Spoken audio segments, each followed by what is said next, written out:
So dito yung makikita yung mga iba't ibang uri ng mga pasaway. Tsaka medyo puno yung parking natin, hindi naman sa atin yan. Okay, parking lang kayo dyan. Wala naman bayad siguro yan. So sa mga gustong magbayad, lapit lang dito sa gwardiya, nakatayo lang. Kulikta, may tong. May tong yan dito.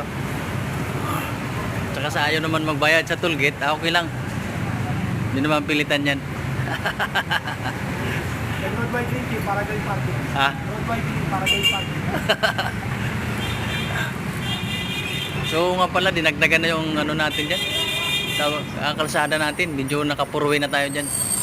Pero ganun pa rin, tuloy-tuloy pala yung daloy ng trapiko. Medyo magulo nga lang. Pero okay naman. So, sa mga gusto magparking, sige, parking lang kayo dyan. Libre yan, huwag kayong mahiya. Walang bayad dyan. Okay, tuloy-tuloy lang. Huwag niyong isipin na may bayad dyan. Wala yan.